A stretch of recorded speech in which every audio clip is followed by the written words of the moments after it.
A cove learns your name in one breath.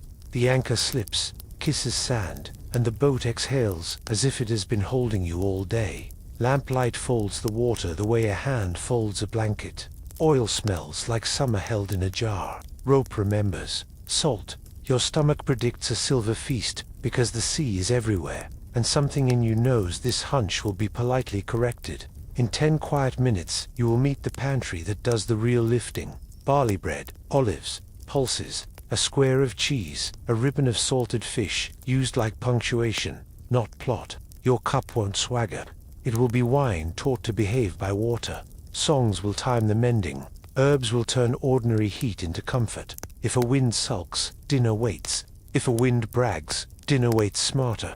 Tonight you are safe at anchor, in a lie that islanders have trusted for generations, stone and iron asleep below, stars awake above. By the time the lantern burns low, you'll know how crews cooked without scorching decks, why fresh catch often walked ashore to market, and how oil became both flavor and fuel. For now, breathe. The boat has become a kitchen that floats. The anchor barely speaks, and yet everything listens.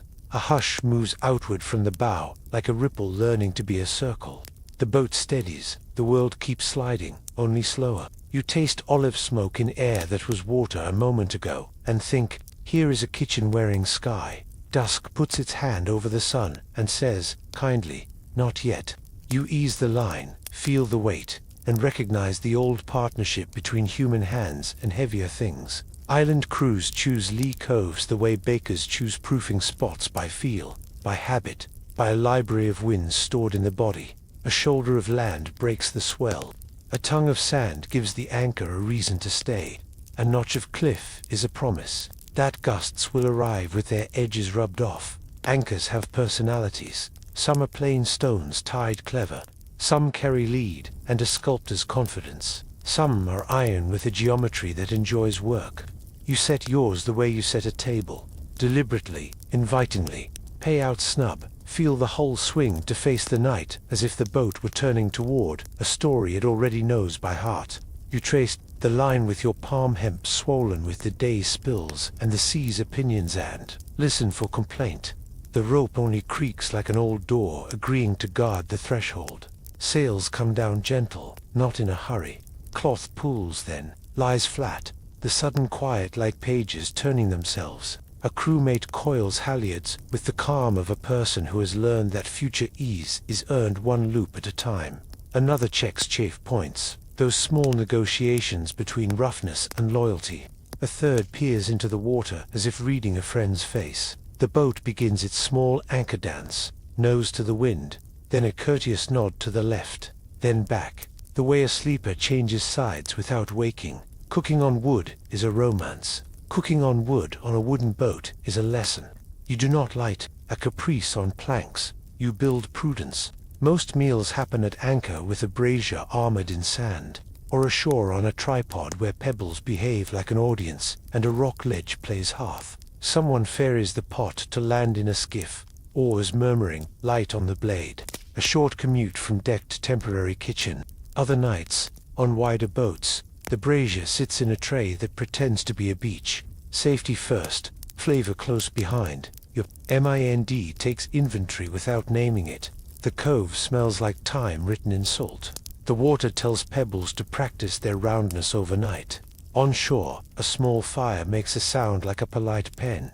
If the breeze had opinion earlier, it has, mellowed into commentary. This is the hour when everyone becomes a little bit more themselves. The quiet get quieter. The jokers edit their jokes. The hungry suddenly remember the bread.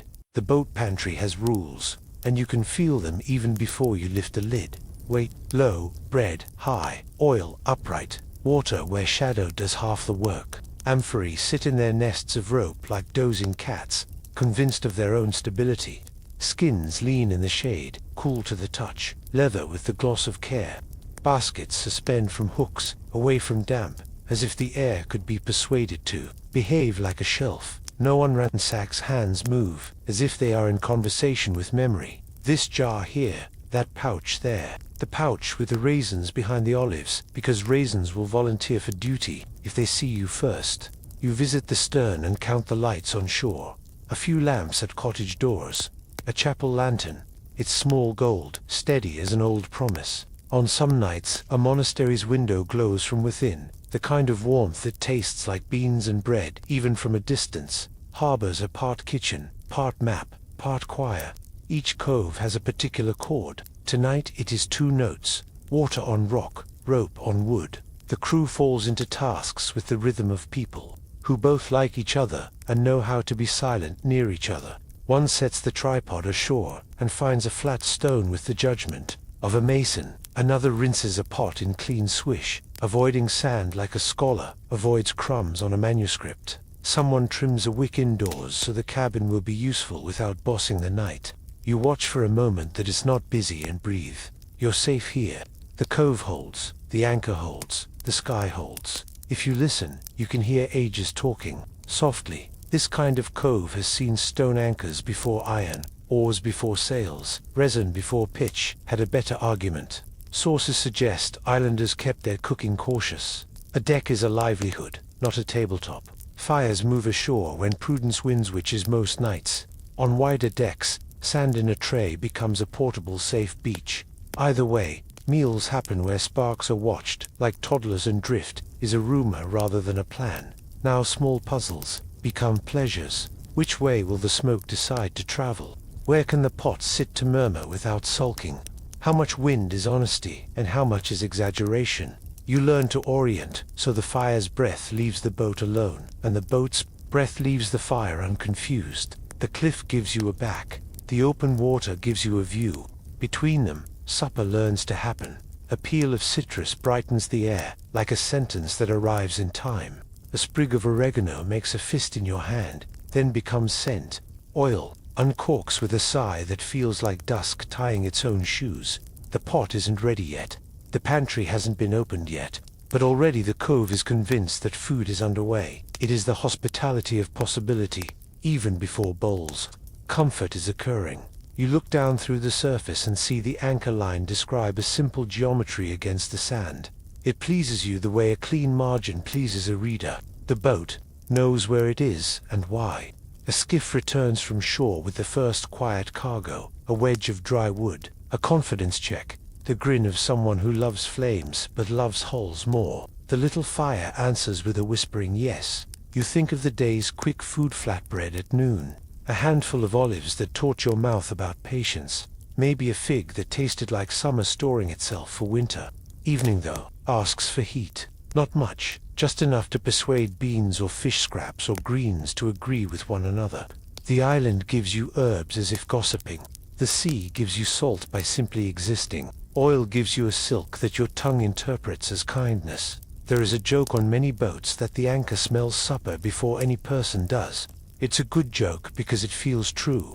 You add a pinch of seawater to the empty pot and let it remember the cove it's cooking for. The first breath of warmth rises, delicate, carrying future steam in its pocket. Someone else hums a line of a work song that prefers oars but doesn't mind fire. A gull, disappointed that the day is over, decides to believe in tomorrow instead. You stand, steady on the gently shifting floor, and you know the plan without writing it down. Lantern here, pot there, rope coiled and out of mischief, water jar in shade, bread wrapped but close enough to smell. You scratch a note in your mind. Check the anchor again before the pot asks for your full attention. The night approves. The sea agrees to be background and not a project. A boat at anchor is a village of 6 or 8 or 10 people who are good at making small rooms larger. The bow watches, the stern remembers. The midships become the living room by simply deciding. 2. No one announces anything. Everyone notices everything. You warm the cup with a little water so whatever goes in next will feel welcomed. You offer the first taste to the air, and the air says thank you, the only way. It knows how. By smelling better. The last light goes out on the western ridge. Stars take their places with the professionalism of old actors. You let your shoulders drop. The day unknots its ropes. Everything important has already arrived. Shelter, water, fire, friends, time. An anchorage is not a boast, it is a lullaby. With the boat steady, supper starts where storage turns into a meal. You open a jar, and the night changes temperature. The air learns a new word, something like green light. The cove smells like a grove that decided to travel. The pantry is not a room, it's a choreography. Weight lives low where the hull breathes. Fragile things ride high where waves can't. Argue between a rope shelf turns empty air into storage. Amphory, rest in straw. Clay cool against your palms, shoulders stamped with letters that remember orchards. A stopper gives a small sigh. Resin and cloth agreeing to be useful again. You read containers like moods. The tall amphora is water and wants shade. The round-bellied one is oil and carries last year's sun. Skins hang from hooks, dark where fingers have believed in them. Baskets swing with sensible things that forgive. Motion, onions, garlic, lemons when the season agrees, and wild greens in a damp cloth. Bread sits higher than pride. Barley loaves in linen share space with flatter barley cakes. Mazot that shrugged at travel and improve with oil. Wheat appears as a treat when coin and harvest are friendly, but barley pays most nights. You press a thumb into a crust. It answers with a quiet crack that promises supper will have a backbone. Olives live here like little oaths. Some nights, they're the meal. Other nights they're punctuation, correcting a stew that forgot its consonants. The brine becomes a condiment, a lick of the sea. You taste bitterness trained into wisdom by time and salt. Pulses do the steady work. Lentils, the color of warm earth. Broad beans, yellow split peas. Island kitchens turn into velvet with little more than water and nerve. Sources suggest crews ate these most days because they stored politely and didn't argue with weather. A pot of beans and a ladle of oil keep hands mending and minds cheerful. Cheese keeps morale elastic. A hard wheel shaves thin over stew. A brined block squeaks when sliced and behaves on flatbread. Goat and sheep have practiced generosity here longer than memory. A palm-sized square turns broth from helpful to happy. Salted fish is grammar. Taracost in ribbons, firm and persuasive waits in a small jar. A little goes far. In some ports, there is a sauce grows in 1 century, cousins in others salty, savory, added by drops to teach depth. Fresh catch rarely stays aboard. Most of it walks ashore to become coin, and coin returns as bread, oil, and time. You handle oil as treasure and friend. It cooks, dresses, preserves, lights the lamp. You decant a little for the weak, and seal the rest where cool shadow minds its business. A splash tastes grassy, a pepper tickle at the back of the throat, summer stored with neatness. Water is the other sovereign. Amphory breathe. Skins stay loyal when shade and scents are applied. A board makes a shelf above the bilge. Stoppers are checked like knots.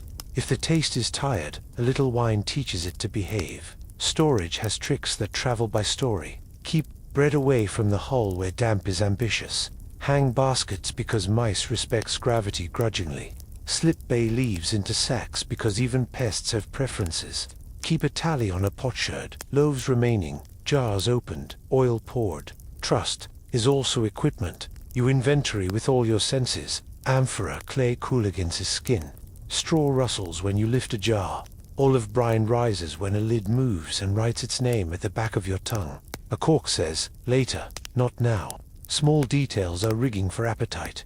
There is also an emergency. Shelf, a hard biscuit, a twist of salt, a little honey in waxed cloth. These are 4 wind-stalled days when the cove refuses to be market, and you refuse to be dramatic. You honor them like household saints rarely invoked, quietly effective. Order is lighter than chaos. The rope shelf keeps onions from arguing with oars. The space between jars is a road you can walk in the dark. Your hands learn each distance, so a night watch can feed itself without waking anyone who outranks the moon. When you close a jar, the night says thank you. Bread under cloth. Cheese, where shade will remember it. Pulses suspended where air can speak to them. Oil in a shallow tray that keeps accidents from pretending to be fate. Sometimes you think in meals rather than items. Tonight, barley, beans, a ribbon of fish, an olive argument settled with oil and herbs. Tomorrow, greens from shore, cheese, enough to pretend luxury. Raisins for the person whose patience will purchase the dawn watch. If the wind sulks and keeps you longer, lean on the saint's shelf without complaint. If the wind smiles, there will still be breakfast. You step back, and the pantry looks like a small map of sufficiency. Nothing luxurious, everything kind. Barley first, beans, steady, oil like sunlight you can pour, olives like wise friends who always pick up where you left off. Even the salted fish waits with patience. Its moment will be decisive. Someone asks, without asking, how the pot feels about all this. Your stomach and the stars give the same answer. Stock in hand, a pot takes the bow seat. You reach for the tripod and the night leans in to watch.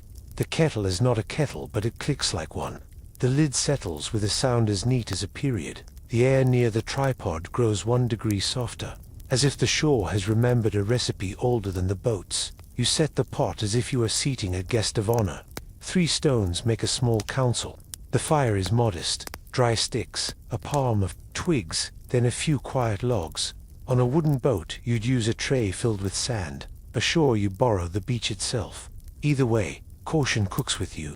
The pot greets a splash of water and answers with a thoughtful shiver. Someone wipes the rim with a cloth like a host, smoothing a sleeve. Fish soup sounds grand. Fisherman's soup is humble on purpose. That's the point. Karkavir and its cousins are less about trophies and more about thrift, trimmings, and small fish. The pieces that stayed after the best cuts swam to market. Bones that still keep secrets. Skins that deliver flavor without bragging. Sources suggest crews sold most fresh catch ashore, where coin becomes bread. Aboard scraps and smaller fish turn into warmth. The sea gives the bowl, agrees to be practical. You slice onion into the pot, and it explains itself in scent. Garlic follows to cloves. Maybe 3 because the night is long and flavor lasts. A ribbon of olive oil makes a green sheen on the water and somehow lights the air from inside. A sprig of thyme meets your palm.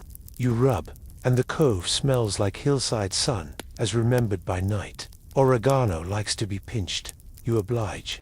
It likes you back. Fennel frond, if you have it, arrives like a smile. Citrus is a later luxury on some islands and seasons. When a lemon is aboard, a curl of peel promises brightness at the end, rather than noise at the beginning. The fish arrive, as characters, not leads. A handful of small rockfish that nobody bothers to name individually. A spine and head from a larger creature, rinsed so they will give sweetness instead of harbor gossip. A tail that looks like punctuation. In they go, with a pinch of salt, or a ladle of seawater when clean shoreline and custom agree. The pot changes posture. It begins to speak in bubbles that do not hurry. Bread waits nearby, pretending not to be important. Stale is better than fresh tonight. It holds its shape, thickens shyly, agrees to become part of the sea without losing its manners. You tear it into the bowl, a handful at a time, knowing it will make the soup into supper, with no effort from anyone's pride. Wheatbread is a guest actor, if fortune visited the market. Barley is the reliable neighbor who always shows up. A crewmate hovers with a wooden spoon, as if consulting the stars. Skim nothing. This is not a ceremony that fears cloud. Fish fat and herb oil will rise and then return. Teach the broth to be comfortable. You taste after a few minutes and meet the shoreline in liquid form, round from oil, herbal from the hillside. A salt that is not loud but present like a good oar. If the water was shy at first, a drop of wine educates it to behave. If the fish was stern, a squeeze of lemon persuades them to tell their stories plainly. The lid clicks once and lifts, clicks again and settles. Steam writes on your face. You feel your skin believe in patience. Someone jokes that the anchor eats first. You hand the spoon to the closest friend and say, "Tell me if the sea remembers us." They sip, they nod. The soup needs another quiet minute. Everything decent does. While the pot learns itself, you perform small kindnesses. Oil, a scrap of bread, and pass it along the circle. The loaf returns thinner, and the company thicker. Scatter, a pinch of capers if a jar traveled with you. They behave like tiny punctuation that likes to surprise. If cheese will visit the pot at the end, keep it high and safe until then. If it will visit the bowl, shave a little now and agree that restraint is delicious. Soups like this resist measuring cups and love rules of thumb. Enough onion to smell like a kitchen. Enough oil to turn light into silk. Enough fish to tell you where you are without making a speech. Enough herbs to remember land while honoring water. The only real law is heat that never panics. You feed. The fire the way you feed, a conversation's maul steady, noting when it brightens and when it wants a pause. The bowl itself can be a teacher. Clay keeps secrets, stays warm, forgives clumsy hands. You set a row of bowls like a low fence against hunger. Steam curls up and asks the wind to mind its tone. A gull on a rock acknowledges the pot with the dignified grievance of someone who always assumes there was a better offer. When the head gives up its wisdom and the spine stops pretending to be a mystery, you lift them out with respect. The broth remains a map of the evening. You can leave the fish in, bones and all, if your crew speaks that language, or you can strain gently, so the bowls hold only what tired mouths prefer. Either path is honest. You taste again. The soup tastes like agreement. Barley bread goes into bowls, then broth over bread, then maybe a thread of oil that shines like a short poem. Cheese, if tonight is generous, falls in faint snow. If tonight is simple, you drink the steam with your face, and remember, summer out loud. There is no flamboyance in any of it. The pot has done its quiet job. The shore has done its sheltering. The crew has done its domestic choreography without commentary. You sit on a rock that learned to be a stool in one lesson. Eating at anchor turns time into circles. Spoon, breath, glance at the line, check the fire. Spoon again. Conversation is unremarkable and perfect. Wind earlier. A cove 3 islands over with water, sweet as a blessing. A story about a baker who cuts loaves so they hum when you squeeze them. Someone hums a work song at half volume. More memory than performance. The cliff returns it in miniature and the sea approves. You remember that Cacavia is older than names and newer than the hands that make it. Its cousins live anywhere. Boats and hunger agree to meet. Some add tomato when seasons allow. Some add saffron when luck arrives. Most add only more patience. You think of all the times a bowl like this saved a night from thinking it failed. It doesn't cure storms or fix nets or pay debt, but it does the thing that lets those other things be faced. You ladle seconds to the person who pretends not to want them. You mop the bowl with the last heel, because leaving a line of soup behind feels like declining a blessing. The pot emits one last soft breath, and then relaxes into warmth. Someone sets it aside where sand will babysit the coals. The shore goes back to being a shore. There is work after soup, and the soup knows it. Hands will need strength that is not loud. Rope will ask for patience that is lubricated by oil and friendship. Needles will want eyes that were briefly steamed into softness. The pot has put small coins into everyone's pocket, and those coins spend well in the next hour. You rinse the bowls in the edge, where the water behaves like a sink. You stack them so gravity can learn a little architecture. A piece of lemon peel falls onto the pebbles and smells like a seaside wedding. The tripod cools with the brisk professionalism of metal off-duty. The lid clicks one more time like a polite goodbye. The cove is still listening. You can hear the anchor line's low story, and the boats creak like a friendly door. The night likes what you made of it. While the pot murmurs, hands find the nets. The net looks like a night sky that decided to be held. You lift one edge, and constellations become squares, patient and humans. A shuttle slips into your palmar bone needle, smoothed by years, and the world narrows to a rhythm that turns minutes into cloth. Mending at anchor is the hour when boats become sewing rooms. Soup warmth lingers in your chest. The deck breathes. Under your knees, the cove does the rocking so your hands can do the rest. You spread the net along the gunwale and across laps, a river of twine made still. Every rip tells a short story about rocks with sharp opinions or a hurried haul when the wind changed its mind. Your job is to make those stories end well. The netting shuttle carries twine like a small loom in motion. Bone or wood, it slides through meshes with a whisper that pleases the ear. You measure with a mesh gauge a flat stick, a simple promise to keep each square agreeing with its neighbors. The twine's rasp is steady, almost like a cat thinking. Tar in the cord says hello, a faint harbor smell that keeps water from chewing ambition. You tie the same knot again and again, until it becomes a sentence your fingers know without words. Songs arrive not as entertainment, but as glue. Someone starts a low call, nothing fancy, just a line that counts the passes. Another answers, a heartbeat behind.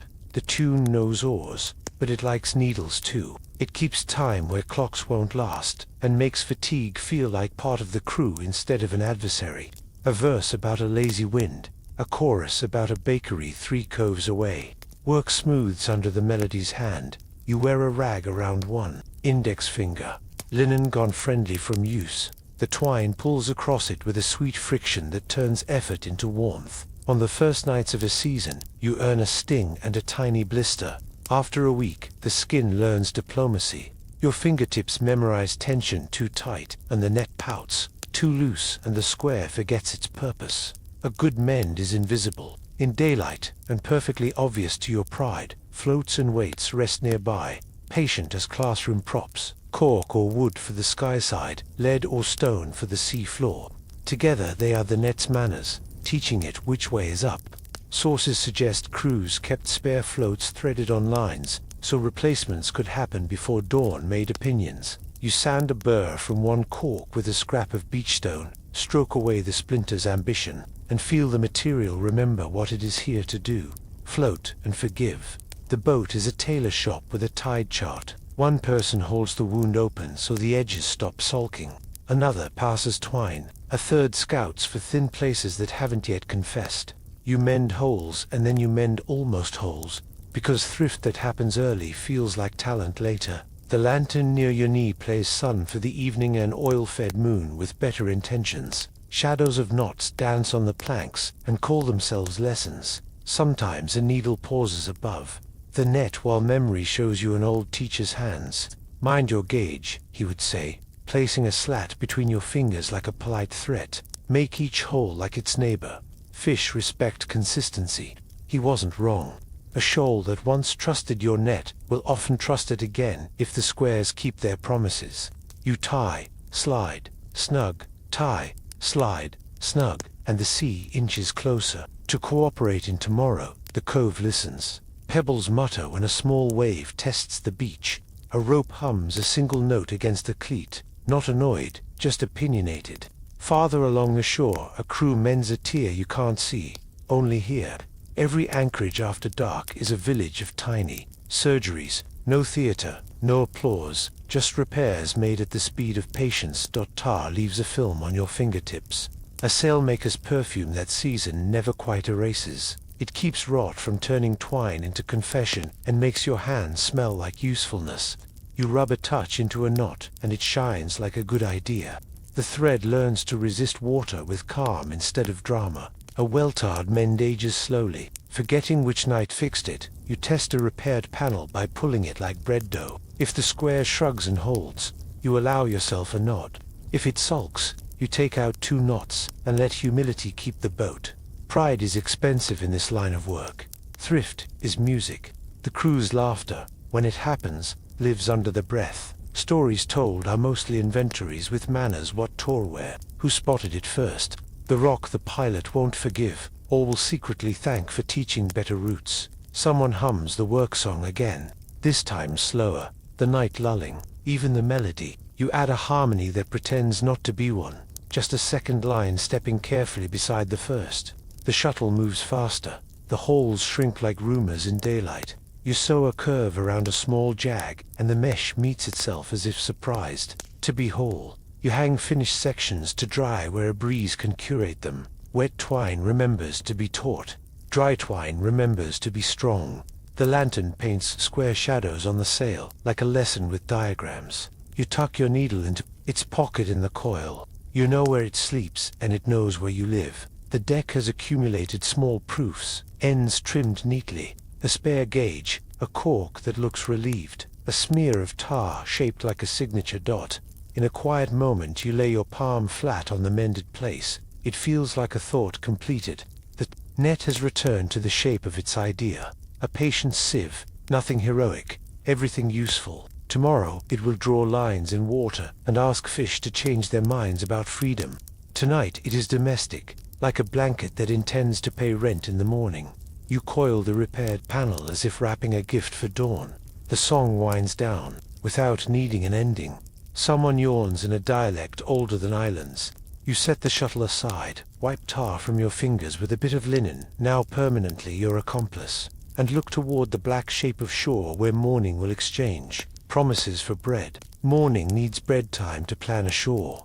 Oven doors swing open and the lane warms. A peel slides under a loaf. The air tastes of barley and wood smoke. You step from skiff to shore, oars feathered, and the beach accepts you like an old friend. The baker's doorway is an address for comfort. Wood pops, scored loaves cool like small brown roofs. He turns one so the crust cracks. Barley first, he says. Wheat, if luck was kind, you buy two. He gifts a heel, a treaty between work and appetite. News travels with bread. Terraces argued. With wind, rain kept its promise. A goat outsmarted a fence. You tuck the loaves high in a net bag. Bread believes in altitude, away from splash and mischief. Cool air breathes from a low room along the lane. Brine cheeses rest in a clay basin. White blocks steady as clouds. The cheesemaker lifts one with a wooden ladle, lets it drip, sets it on a board like a guest. Goat milk salt wakes your fingertips. You choose a modest wedge and a crumbly square. The market arranges itself in a thoughtful ribbon. Island exchange favors what travels well and forgives delay. Baskets hold greens wrapped in damp cloth, horta with hill flavor, dandelion cousins, chicory, amaranth, fig sun on reed trays. Raisins wait with neat patience. A woman counts beans into a sack with a rhythm that measures seasons, not hours. You trade coin where it helps and kindness where it fits. A spare spool of net twine buys directions to a spring running sweet this week. A boy points to wild fennel. A cousin of someone you met once slips capers into your hand and tells you where. The stones remember them. A chapel above the quay offers shade and one small lamp. You leave a coin and a breath, then step back into the herb-scented lane. Oregano clings to your skin. Time laughs dryly. 2 lemons roll into your palm like coins earned by trees. Bright promises for the pot. Evening agrees to be slow at the quay. A man mends baskets with a rhythm that could fix a day. He taps the windrag with his chin. Meltemy sleeps, he says. Another sailor mentions a cove where the bottom holds politely. If treated like a friend, harbors are universities with shorter lectures and better snacks. You visit the well that remembers winters. A rope squeaks, a bucket rises, and the water smells of forgiving stone. You rinse amphora mouths, not as punishment but as praise for clean beginnings. A watching child learns the trick of shade and cork by the way you do it twice without talking. Grocers here sell time more than goods. Beans promise next week's strength. Oil promises continuity. Bread promises now. You add olives in fresh brine so small arguments can end kindly. A paper of almonds goes in for the night watch. A strip of sesame sweet is morale signed in sugar. Baskets settle into the skiff. The sea leans in to smell the bread. Oars bite clean. The cove draws you as if you were being added back to the bowl. On deck, the pantry smiles with new edges. Loaves ride high where damp can't flirt. Cheese, cool and modest. Greens rinsed in a bowl that pretends to be a meadow. You slice 1 lemon to wake the oil later and keep the other whole. Insurance against a dull evening. The crew assembles without being called. Someone tears the gifted heel. Steam escapes with the baker's laugh. You count quietly. Bread, cheese, greens, figs, raisins, herbs, olives, almonds, capers. Ordinary, kind. Enough. Amphorae settle into shade. The rope shelf makes space for greens. Capers slide beside olives, as if reuniting cousins. Evening steps. Down the ridge, the boat stands taller by certainty. You can see the meal already. A pot taught by herbs. Bread thickening the story. Cheese arriving late, like a polite elder. Greens softened in oil. Figs that shorten the watch. You scan the horizon out of habit. Weather keeps its distance. The cliff offers a shoulder. The cove becomes a room. Hunger is present, but no longer. Impatient, you place baskets where hands can find them by memory after dark. A last errand, the chandler trims a wick and sells you a stub that will give the pot the time it deserves. He wraps it in paper that thinks itself important, and for light is you thank him. He nods like a man who rents minutes to sailors at fair rates. Back aboard, the lantern finds its hook, the tripod finds its stones. You find your place in a choreography rehearsed for centuries. The deck smells of rope and lemon. The boat rests lower by the weight of provisions and higher by their promise. You look at the list your hands can recite. Without paper, barley loaves, brined cheese, greens that want oil, figs and raisins for sweetness that doesn't gossip, herbs for honesty, olives for punctuation, almonds for the quiet hours, water rinsed, oil upright summer in a jar. It is enough for a calm night that Cove approves by doing nothing. The brazier waits for decisions. The pot dreams of steam and time. Between hunger and heat, a sentence is forming that will taste like home and harbor. But here's the gentle twist about sailor meals. Here is the quiet shock. The sea is everywhere, and supper is mostly land. Your nose expects a parade of shining fish. Your hands lift bread, olives, beans, a corner of cheese. The myth wears scales, the meal wears linen and patience. If you sailed with sellers today, you already know why. The quickest way to turn water into bread is to turn fish into coin. Nets cost, hooks, lines, needles, pitch, rope. The boat eats a budget before anyone eats a bowl. Harbors are generous with stories and careful with dues. A full catch can settle half a month of expenses. By sunset, beans can last a week for the price of a single good mullet. Sources suggest most fresh fish walked ashore to market, to taverns that needed spectacle, to traders whose baskets traveled farther than the boat could this season. The crew kept the small, the bruised, the scraps, the honest pieces that make broth, but left glory to the stoldot. So the pot tonight speaks a softer language. Lentils are already breathing in water the color of amber glass. Broad beans wait in a bowl, pale moons with patient faces. You chop an onion and listen to the knife. Tell the board what time it is. Oil slides into the pot and becomes light. You can taste a leaf of bay, a pinch of oregano rubbed between finger and thumb until evening smells like hillside again. The simmer starts, no hurry, no drummer, just a sound like a tiny town agreeing. Bread joins with that easy authority barley has. You tear a heel, it answers with a whisper of crust. Mazza cakes sit on a cloth, ready to crumble into soup, or to carry oil and a few olives like a small parade. Wheat loaves, when they appear, are guests of fortune. Barley does the heavy lifting without complaint. It's filling in a wake you kindly weigh, steady as a friend who walks you home. Olives tap from the jar into a wooden bowl. The brine is a winter ocean in miniature, salt trained into civility by time. You bite and meet bitterness that learned wisdom in a bath. The pits thok softly on the board, a percussion section, keeping kitchen time.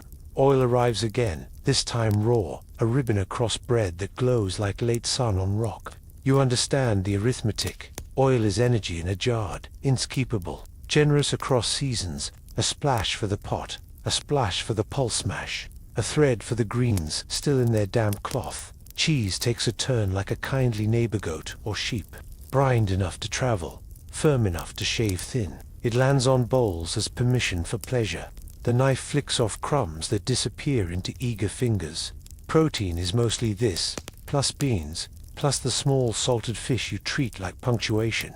A ribbon of Terraco's whispers into the pot, and everything listens. A shred in each bowl doesn't declare fish night. It finishes the sentence. You remember watching the morning sail from the edge of the quay. A shopkeeper squeezed a gill and nodded. A tavern cook smiled with eyes that had already chosen 3 recipes. A boy darted with a basket like a sparrow. Who knew where crumbs lived? You saw your captain count coins with lips pursed in the old math of survival and repairs. Fresh catch, left in proud hands.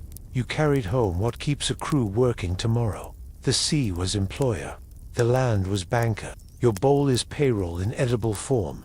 Sources suggest this was ordinary in cove after cove. The crew feeds town first, crew second, because money buys days and olives by hours. When the net tore or the market sulked, you kept more fish. When the wind pinned you and no buyer could come, you suddenly became richer in the one way that couldn't pay a carpenter. But on most evenings, supper tasted like thrift and skill rather than spectacle. You ladle beans and watch oil draw small circles on the surface. Compasses for appetites that don't need permission to be human.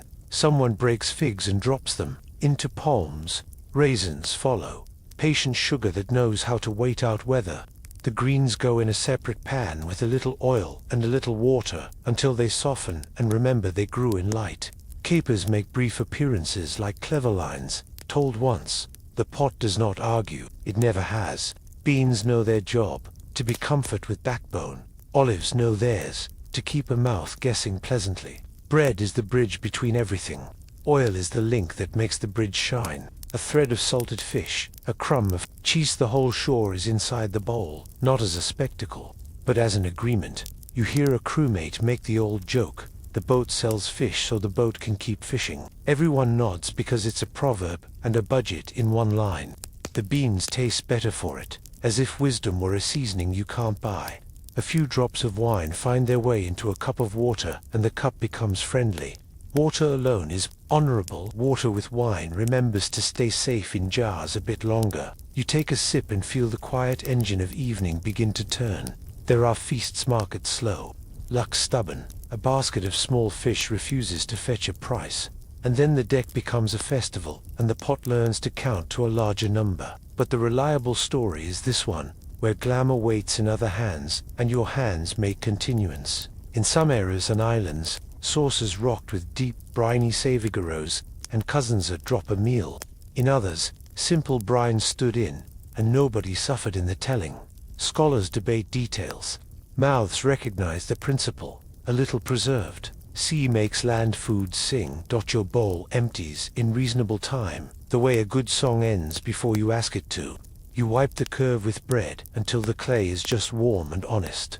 A second ladle goes to the person who worked longest on the net. Someone saves a last spoon for the anchor, because jokes make boats livable. The lantern eases back to a lower brightness. The cliff breathes night in and out, like a big animal that has decided you are fine. From the pantry, the salted jar glints like a small moon. You think of the salt pans on low shores, the wind that lays crystals down like careful snow, the hands that fill baskets with tomorrow's flavors. Fish in brine wait in the dark for their chance to turn an ordinary pot into memory. Across the islands, trade rides on the backs of these jars, a quiet economy of patience and sun. You look into your bowl and see decisions, not luck.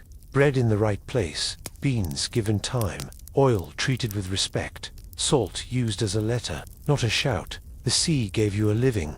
The land taught you how to keep it. Salt looks like snow that decided to be useful. It crunches underfoot in a place where the sea forgets motion and remembers patience. You step onto the pans at low shore, and the wind carries a clean sting that clears even last week's thoughts.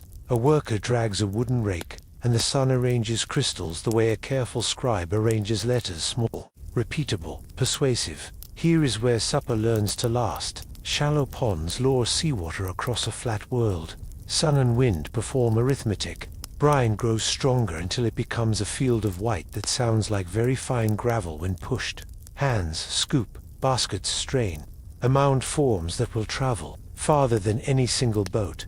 The salt pans are the quiet factory behind 1,000 coastal kitchens. You hold a pinch and it squeaks between finger and thumb, then disappears on your tongue with honesty and no apology. In a shed that smells like clean ocean inside wood, fish become patient. Not the market beauties already spoken for, but the everyday harvest that feeds distance. Small runners, trim scraps, fillets cut narrow, bellies with flavor to spare. The process is a choreography as old as ledgers. A basket of fish, a scatter of salt. Layers arranged like pages in a short bookfish. Salt, fish, salt pressed under a board, and a stone that knows its job. Time is the other ingredient. The brine pulls water out and persuasion in teaching the flesh to keep its shape and its manners. You help in the unhurried way. An extra pair of hands always helps. Lay, scatter, smooth. The salt grips skin, then relaxes into partnership. A woman wraps twine around a jar's mouth, and the cord sings when pulled tight. A lid of wood fits, cloth goes over. Resin seals the seam so travel won't teach the jar bad habits. Amphorae wait nearby, cool-bellied, ready to hold brine that knows how to behave on boats. They're not delicate, they're disciplined. You lift one and feel the promise of months. Tarichos is the word that comes up in toxalt fish and ribbons. In chunks, in shreds destined to be more flavor than spectacle. A thin strip can punctuate a pot as surely as a good line can rescue a story. The salted pieces shine faintly in the light. Not glamorous, simply convinced. Later, aboard, a drizzle of oil will wake them, and they will tell the beans what the sea meant all along. Some jars hold fish in brine. Others hold fish kissed with oil. Baskets carry dryer cuts in reed, breathable and neat. You can hear a future supper in every knot. There is also, some seasons and regions, a deeper note in a separate row of jars, the fermented sauces that traveled by reputation as much as by boat.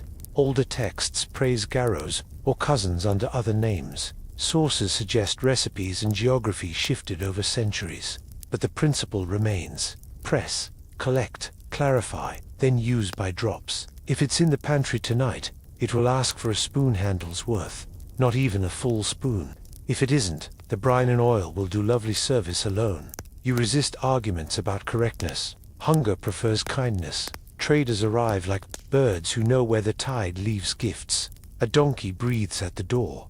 A ledger opens. Salt exchanged for walnuts, for cloth, for news. A jar of tarracose travels east with a fisherman's brother. Another goes north to a monastery that understands winter better than anyone.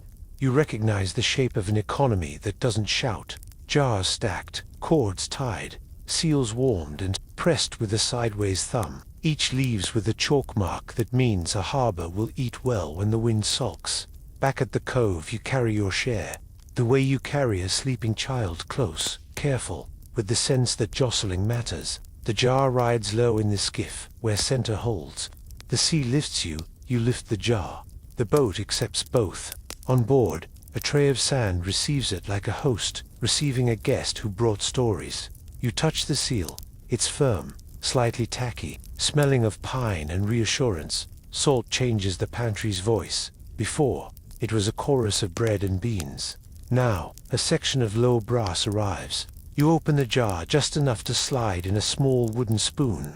Brine glints like a shy mirror. A strip of fish, dark and gleaming, lifts with only a little persuasion and lies on a board that remembers other good decisions. You taste the corner salty first. Then something like sun turned into a sentence that never quite ends. Preservation is also care between uses.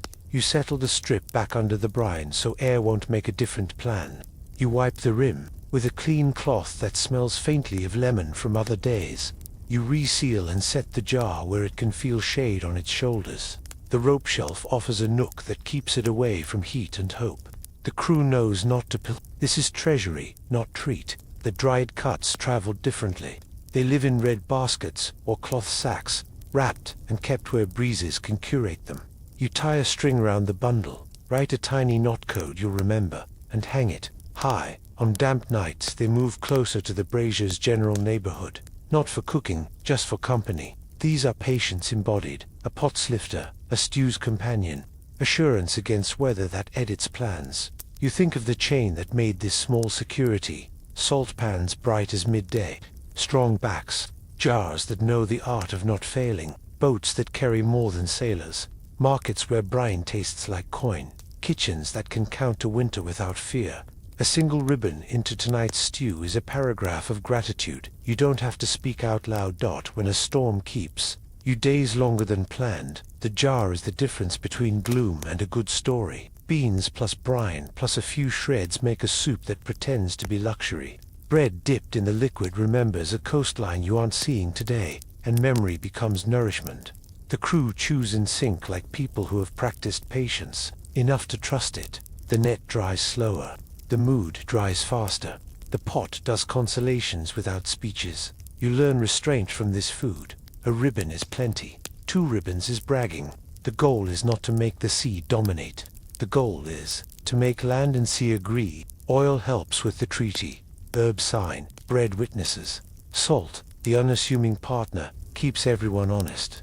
You plan portions the way a navigator plans tacks. A little this way, a little that way. Arrive with something left. At dusk, a gull argues with the tide and loses.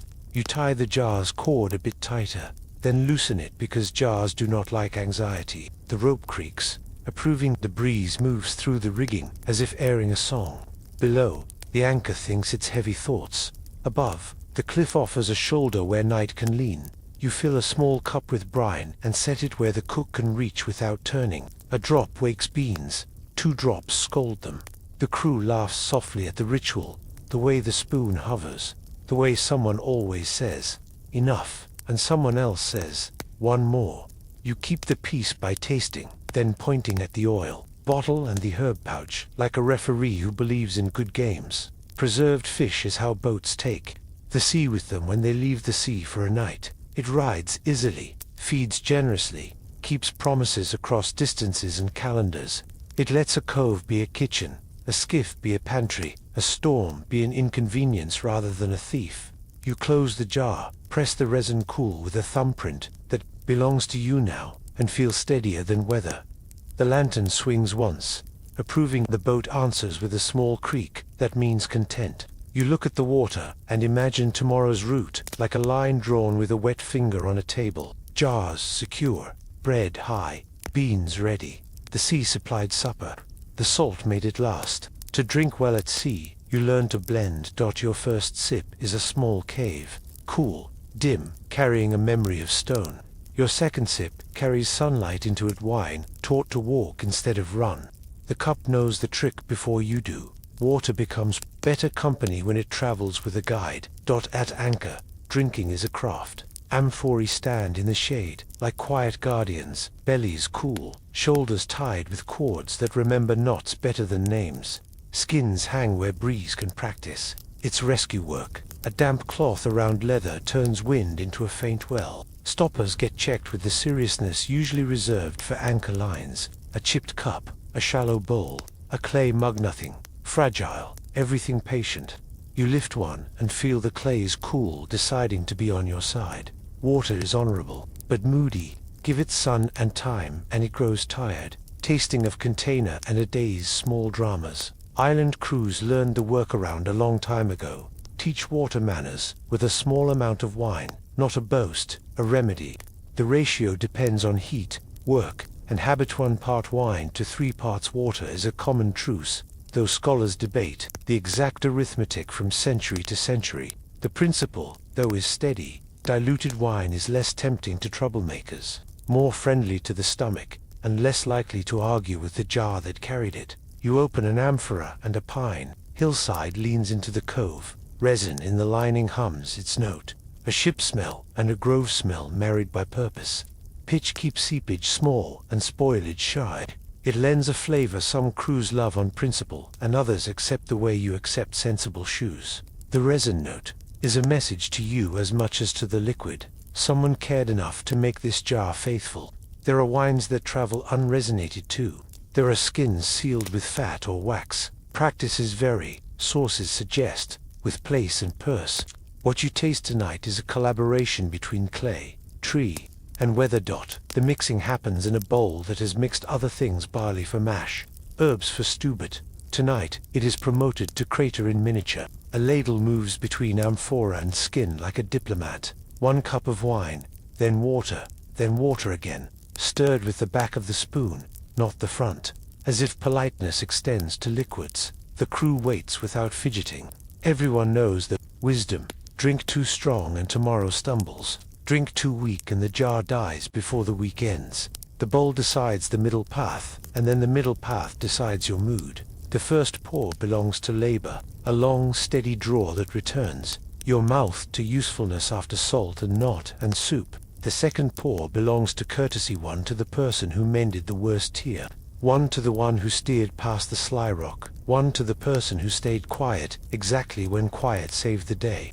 Cups touch lightly, clay on clay, a sound like a small bell taking advice.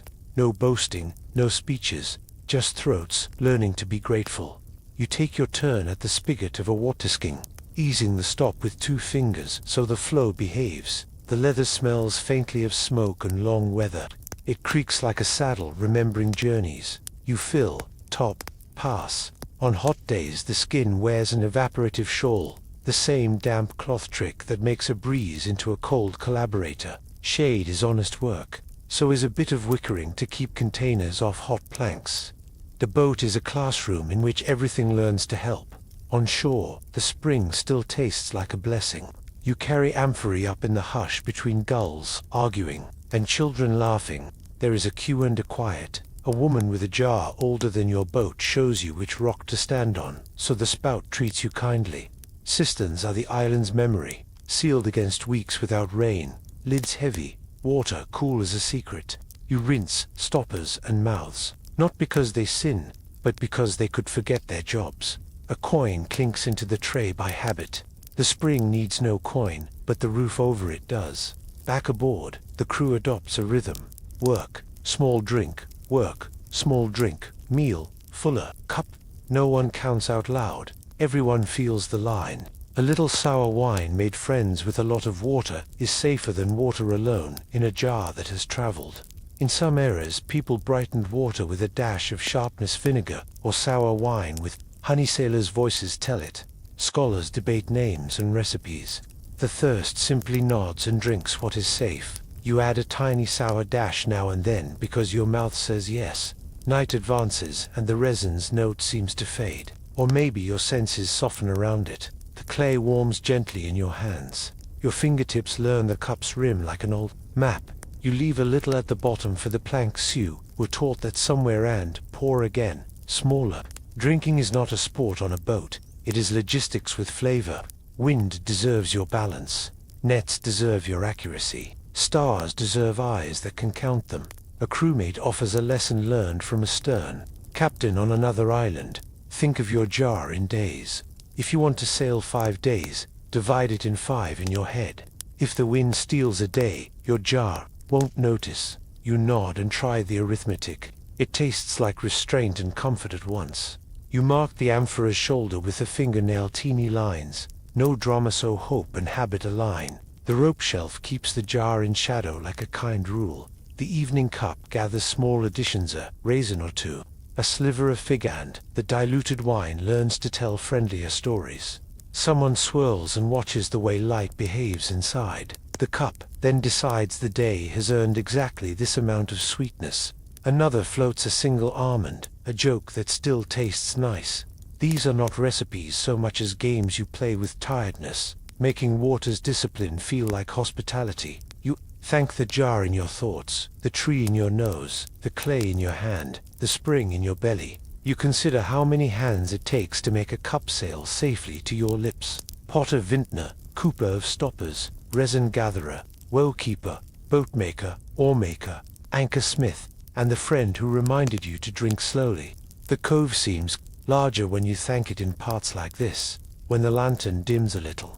The bowl of water and wine brightens quietly, pale ruby in lamplight. Someone suggests saving a cup for the last watch, and no one argues because last watches are where gratitude lives best. You set the lid on the bowl, so the night can't taste it without permission. You tie the skin loosely so it doesn't learn to drip. You set one cup aside on the cool side of the deck, where star stories happen. Your mouth still holds the pine whisper. Your hands still hold cool clay. The day's salt is corrected. The tongue is interested without being noisy. You feel hydrated rather than heroic. The boat's small sway tells your stomach all is well. In the ledger of simple victories, this one earns a neat line. The mix left in the bowl will greet the dawn kindly. But the next part of the evening belongs to flavor that travels light. The island gives you more than water and wine. It gives you green punctuation to end the sentence. Well, flavor comes cheap from hillsides and hedgerows. You crush a leaf, and the night changes color. A thumb rubs green into perfume, and suddenly the cove smells like hillside noon wearing a moonlit coat. A curl of lemon peel arcs into the pot, and the steam remembers laughter. Island flavor is a craft kit that fits in 2 hands. You don't need hero spices tonight. You need what grows out of rock with a talent for living. Oregano that hides in cracks and shrugs off wind. Thyme that keeps its voice even when the sun is bossy. Wild fennel whose feathery fronds make shadows on the path long before you taste them. A sprig, a pinch, a rub, 3 moves that turn honest heat into supper you'll remember longer than you meant to. You learned early that oil has 2 jobs: calories and courier. Put herbs into oil and it carries their voices into everything else. Dip a sprig of oregano in a saucer, swirl it once, tap it on the rim, and brush bread so barley stops pretending to be serious. Drop thyme into warm oil, and the kitchen smells like a choir clearing its throat. Fennel is generous. Stalk for broth, frond for garnish. Seed if you scavenged some for the pocket that likes to surprise you later. A captain you worked for used to say a cook's best knife is a patient nose. You test the air above the pot. It reports onion, olive, and a polite salt. Good. Now rub the oregano between palms until it snows green and smells like the stone wall that kept your hat from blowing away last spring. Thyme comes next, pinched hard enough to admit its secrets. If your island keeps capers, they arrive like witty friends, small, excellent at ending arguments between acidity and oil. You roll 3 on the board, crush them with the flat of the knife, and toss them in to tell the beans a story about cliffs. Citrus is a sometimes guest, but when it visits, it behaves like a bright sentence near the end of a paragraph. Lemons, where season and trade agree, lend zest to the oil and restraint to everything else. You pull a strip with a small knife, avoiding the white pith that sulks, and bend it once to spray its idea across the pot. If lemons did not sail with you, vinegar can stand in a dash. Not a speech or a sour grape that lived in a jar waiting for this exact moment. Scholars debate when and how far certain fruits traveled. Your tongue accepts what's in the bag, and thanks any ancestor who carried seedlings in a pocket. Greens haught are how a hillside becomes fortitude. Chicory that insists on being cleaned twice. Dandelion cousins with opinions. Amaranth with a peppery whisper. You wash them until the water stops writing in dirt. Then fold them into a shallow pan where oil and a little water shake hands. They wilt like a sigh and brighten like good news. A scatter of capers, a squeeze of citrus or a suggestion of vinegar. A spoonful of oil at the end. The greens taste like the island's temper when it's in a good mood. Olives do more than sit in, a bowl behaving like punctuation. You mash a few with garlic and oil into a quick paste, the kind of spread that turns stale bread into radio. The brine's tang lifts the oil's sweetness. The garlic keeps the paste from acting too holy. Spread thin on flat barley cake. It eats like a decision. Someone tears a piece, offers it around the circle, and for a moment the boat is a bakery with a sea view. If you have fennel seeds, pilfered politely from a plant that clearly had extra you, toast a few in a dry pan until they jump and release. Sunshine, crush them lightly and toss them into the pot late, or into oil that will meet bread under cheese. Their anise note is a fellowship ring. It ties fish scraps to beans without anyone rolling their eyes. If you don't have seeds, the frond alone can convince a broth that it always meant to be interesting. Bay leaves are librarians. They don't shout, they organize. You bruise one and send it into the simmering pot to file flavors into sections. You can navigate later. Pull it before serving like a bookmark that did its duty. Rosemary, if the island favors it, arrives like a straight-backed ant. Use 1 small twig and no more, or she lecture. Mint plays well with greens and beans. A few leaves in a mortar with salt become a green whisper you can streak over everything at the end. The mortar's rough voice releases oils a knife would miss. The pestle tells the leaves who's in charge without injury. You build a little herb salt for tomorrow with what's left on the board. Oregano, thyme, lemon zest, a handful of salt. Pound until the mixture looks like the hillside learned grammar. Dry it in a corner of gauze hung near the lantern. Not to cook it, just to discourage damp. Tomorrow that pinch will turn quick porridge into something that respects itself. Sometimes a neighbor boat trades tastes. A sprig of rosemary for a handful of fennel, 2 lemons for a jar of capers gathered up the path behind the old fort. Food feels bigger when flavors travel like letters. You taste a stew and know which cove the thyme came from by the way it keeps talking after you swallow. You taste a salad and remember whose goat made the cheese by how it agreed with the oil. This is not sentiment, it's cartography on the tongue. You carry a little cloth, packet of ends, zest, mint, caper brine and show it to the lamp like an offering to the practical gods. This is what rescues supper when fish is shy or the market was too proud. A stew that started ordinary now shines like wet pebbles. Bread that thought it was work becomes an invitation. Beans already good now behave like a secret you're happy to tell. Taste again. The oil has become a lens, bringing ground and sea into focus at the same time. The oregano's edge meets the lemon's light. The thyme ties a knot, and the knot holds. Fennel, if present, makes a bridge no one else could build. The caper's salt is the ragged line of cliff where wind lives. Everything is quiet. Everything is awake. You teach your hands the ritual of a finishing pour. Oil in a thread, not a rope. Wrist loose, breath easy. The sheen on the surface is not greed, it's gratitude. You drag a piece of bread along the rim of the pot to collect the marriage of herb and oil and learn again why the island survives every summer and forgives most winters. A crewmate lifts the bowl to nose level and calls the smell green smoke. That's exactly it. You laugh softly and hand him a wedge of cheese to shave over the top. The brine square melts at the edges and throws a soft, savory net across the herbs. You think briefly of temples and altars and decide the pot qualifies. Outside the cove, the sea pretends to sleep. Inside, flavor has made a shelter. Islanders could afford this luxury because it cost almost nothing. A walk, a pinch, a leaf, a peel. The pantry now sounds like it learned a new song, which reminds the evening of something it has been waiting to ask of you. A hum starts at the bow and answers itself at the stern, low and kind. Knots learn the beat. Hands find the oars, old rhythm without moving an oar. You set down the knife, wipe herb green from your fingers, and let the tune travel through your mouth. Songs hold the crew the way ropes hold the boat. A note lifts, and the boat tilts to meet it. The song isn't loud, it's a seam. Before your hands move, your mouth chooses a rhythm, and the work steps into it like a friend who knows the floor plan. You begin with a hum shaped for oars, even though tonight the oars only rest against their tholes like polite guests. The tune carries the feel of a steady pull anyway. Draw, breathe, draw, breathe, draw, breathe. So the body remembers tomorrow before tomorrow asks. Somebody adds a second line underneath. Not harmony exactly, more like a shadow. The hull approves and creaks you now hear, as instruments rather than warnings. Work songs at anchor are different from the rowing chants that made hours pass like well-trained goats.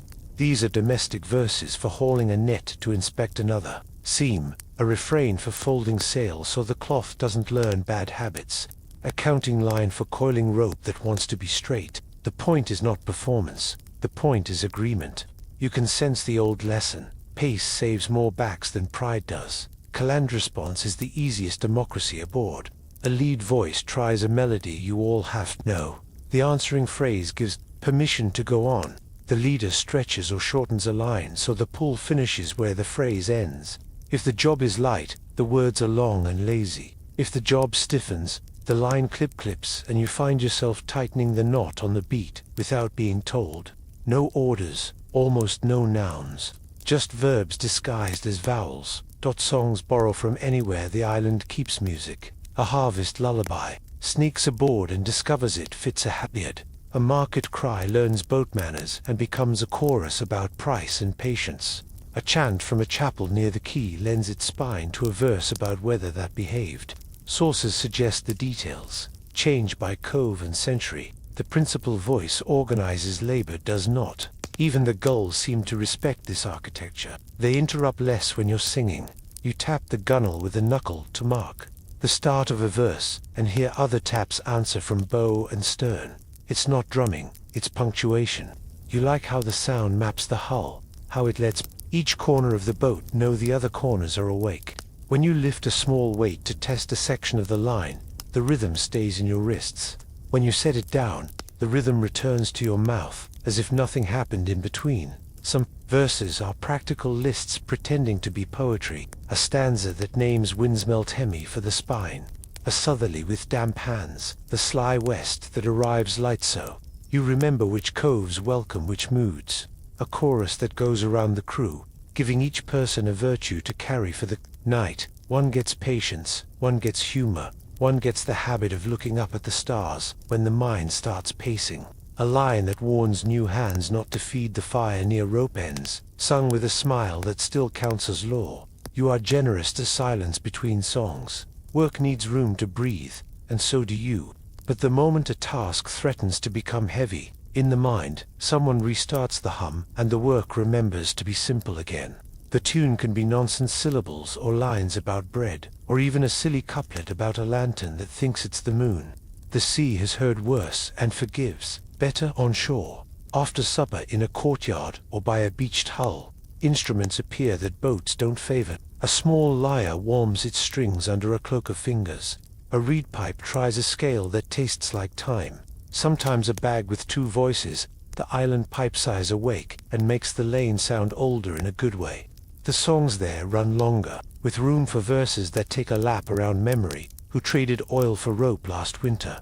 Who married at the chapel with a wreath of capers and laughter? You listen and file away a two-line phrase that will fit your coil and stow rhythm tomorrow. Back aboard, the crew keeps two lighter tools, voices, hands, the oarlock's soft click, the tap of a spoon against a cup while mixing the night's ration. You find yourself improvising words to fit a task, fold and follow, while guiding the sail into obedient thirds. Under over, while laying a rope that wants to become a basket. Loose and lovely, while shaking a net so it dries without learning jealousy. The words don't matter, the kindness and the tempo does dot. There are songs you sing because the dead would be disappointed if you didn't. An old fisherman taught you a verse for taking bearings with stars. You hum it automatically now. 3 notes for the bright shoulder of Orion, 3 for the path of the planet that pretends not to twinkle. Another elder gave you a chant for knots. The long line gets the loop, the short line gets the tuck, the smart line gets a second look. These are not superstitions. They're mnemonics with better manners. Work pauses sometimes for laughter a song makes possible. Someone sneaks a rhyme into a verse about a lazy wind, and even the sternest hands shake once. Laughter is also pacing. Nothing ruins a job quite like taking it too personally. You have learned that a boat is a small city where jokes are a kind of clean water ashore. The oldest men prefer songs with straight backs and narrow melodies. Younger voices like the slide up into a quarter tone that makes the night feel wider. You keep both sets alive because boats prefer continuity to taste. A guest from another island brings a refrain you've never heard. By the second line you're in. By the third you're convinced it was always yours. Music makes kin where charts say distance. You notice how singing shapes thirst. A verse gives you a way to measure sips. 1 line, a swallow. 2 lines, pass. The cup, the bowl of watered wine lives in the middle like a well. Songs walk to it and back. Orderly, grateful. No one lectures about rationing when the melody can do the arithmetic without bruising pride. You think of how many captains learned to keep peace with nothing more than a steady drum on the hull, and a rule that every chorus equals 1 mouthful. The lantern swings and the tune sways to match it. You love when that happens, when the boats, small physics and the voices small music, decide to shake hands. Out past the cove, a larger swell takes a breath. Your song chooses the longer vowels, so the lines surf, not fight. Ashore, someone answers with a fragment of melody you know. To coves talk without wires. The night nods dot, when at last the nets are hung just so, and the coils look like polite snakes asleep. You let the hum sag into quiet. What remains is a boat that will be ready when morning gets dressed. You sit, palms warmed by work, tongue tasting the last brush of herb. Ears still holding a rhythm like a heartbeat. You've set down but not lost. You look toward the jars, there, shoulders in shadow, and think how songs serve food as much as muscle. Pace keeps hunger small. Order lets a small ration become enough. And the cup in the middle of the deck pale wine. Kind water reminds you why the next hour must be careful. And the next day calmer still. The real lifeline is the water plan. A map you never see sits under every meal. It isn't ink, it's water lines. Before the pot, before the bread, someone has already measured tomorrow in the curve of a jar. You learn the plan by touch. Shoulders cool under your palms. The clay smelling faintly of kill and long voyages. A thumb finds yesterday's nail mark, the quiet tally you made at dusk. The line is lower by a cup and some good work. You nod as if the jar answered a question you hadn't said out loud. Shadow is the first tool. You move the jars deeper into it. Breeze is the second. A damp cloth around a leather skin turns wind into a kind of small well. The skin creaks like a saddle, and the boat approves. Ashore, the spring has a voice with stone in it. Cisterns keep it polite. You descend a few steps cut into rock, cool air against warm skin, and hear the echo of your breath come back improved. The bucket taps the water, and the sound is a chime inside a cave. You rinse stopper and mouth, because containers have memories you sometimes need to refresh. A woman shows you where to stand so the spout doesn't splash your sandals. She has taught this spot 2 generations with the same 3 gestures. A coin to the tray, not for the water, for the roof that keeps it faithful. Back aboard, you mix prudence. 1 ladle of wine, then water again. Resin whispers from the amphora lining pine and ship and hillside, and you accept it as a sign that someone planned for distance. Diluted wine is not theater here. It is housekeeping. Water straight from a jar can grow tired. A little wine teaches it to mind its manners. Ratios belong to weather and work, not pride. On very hot days, a sharper dash might visit the bowl. On cool, a fainter one. Either way, it's the same lesson. Drink slowly so tomorrow still has a mouth. The jar becomes a calendar. You score the shoulder with a small nail. 5 days to the next friendly spring. 5 marks made thin as eyelashes. Each morning the liquid sits exactly where a mark predicted good behavior. If wind steals a day, the jar won't notice. You already hid a day in your sums. If wind gives a day, you pay the jar back with a generous mark you won't need. A crew that keeps this arithmetic doesn't argue at night. There is a second ledger living in oil. You pour a drop on your palm and it glows like late afternoon. Olive oil is a tiny fire you can pour. By weight, it works harder than bread. In the bowl, it turns beans into patience and greens into good news. It keeps lampwicks modestly heroic, turns stale into supple, and persuades leftovers to forgive time. A ribbon across barley cake makes supper feel taller. A spoon in a pot makes steam smell like a hillside. In some kitchens, sources suggest cheese or small fish lived under oil for a while less as luxury than as strategy protected from air by a liquid that refuses to rust the way water can. Oil is also light, kept civilized. The lamp you trimmed earlier learns to sip it without making smoke a tyrant. A well-cut wick, a steady hand, and a jar on good terms with shade, these are an evening's electricity. You dip your finger in the oil pouch and paint a hinge that squeaked. Teach leather to remember it is not a desert plant. The same drop that fed a flame has mended a sound. Energy in a jar, indeed. You budget with bowls. There is cooking water, drinking water, and the water that only needs to be clean enough to wash spoons and faces. The sea, politely invited, does some of the lifting. A pinch of seawater seasons a pot, so your salt stays in the sack. A bucket of seawater followed by a ladle of sweet water cleans the pan without giving the jar a reason to be anxious. You respect the line between thrift and meanness. No one sleeps thirsty. No flame goes hungry. Everything else negotiates. Skins hang where moving air can do its old trick of taking heat and paying you back with cool. You wrap one in a damp cloth and wave it once for luck. The leather darkens and the next sip will taste like a spring that learned to travel. Amphorae rest in a cradle of rope where the hull breathes. A slip or roll would be dramatic, and therefore forbidden. You treat the jars like you treat the anchor, with the reverence of people who understand how a day can tilt on a small object's loyalty. You notice how the plan shapes appetite. Cups appear on a schedule that feels like courtesy, not discipline. Work, small drink. Work, small drink. Meal, cup, story. No one chases satisfaction around the deck. Even laughter takes measured sips. A captain once taught you that the loudest ration is silence. If the jar wants quiet, everyone listens faster. You believe him because he sails more miles than he explains. When water grows shimmeltemi, pinning you to a stingy shore, or a muddy spring sulking after rain, you bring the boat's geometry to bear. Dew on a cool morning collects in a sail stretched like a shallow bowl. You shake it into a cup because little kindnesses add up. A pot lid inverted over a simmer can give you a spoonful of condensed grace. You don't waste the idea on pride. The crew jokes about catching clouds and then goes on catching clouds. The pantry's politics show their faces. Oil takes hunger and folds it into calm. Bread stays higher than damp and becomes tact instead of bulk. Beans, soaked at dawn in water borrowed from evening, return that favor with a stew that satisfies in a language the wind understands. You pour a thread of oil over the bowl and call it what it is, daylight, stored until you needed it. The lamp proves the point while you eat. One wick, a small flame, pages of faces.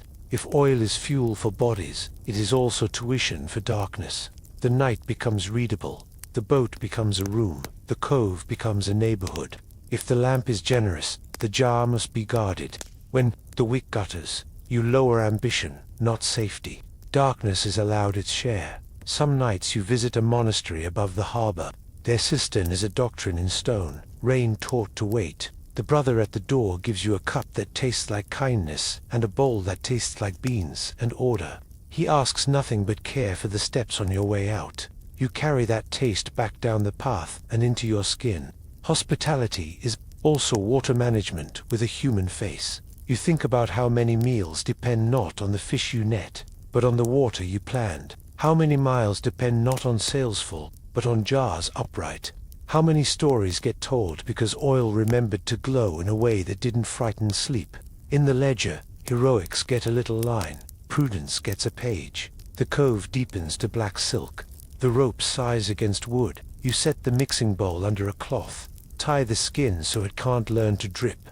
Make one last mark on the amphora's shoulder with a nail, a whispered-in promise between now and dawn. The plan is holding. Your mouth is satisfied without being swaggering. Your stomach trusts tomorrow. You glance toward the horizon where weather practices its faces. The jars are steady. The oil is willing. The lamp is patient. When winds sulk or shout, the menu changes. The wind starts speaking in a different grammar. It doesn't shout, it insists. The boat pivots and presents its nose like a polite apology, then holds there as if remembering an old drill. Pebbles roll on the beach with a dry clatter of dice that already know the result. Meltemi days arrive like stern teachers, north winds that have read the chart and decided to test you kindly but thoroughly. The air turns clean. The horizon sharpens. Shadows stand up straighter. You look around the cove the way a cook looks around a kitchenware. Are the safe heat, the sharp edges, the steady hands. The headland is your stove guard. The sand tongue is your trivet.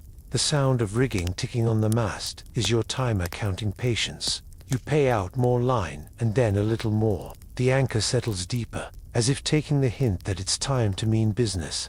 For company, you set a second anchor off the stern, not far, just enough to limit that stubborn desire boats have to wander when taught a lesson by wind lines. Lead away from you like calm sentences, and you feel your shoulders drop at agree.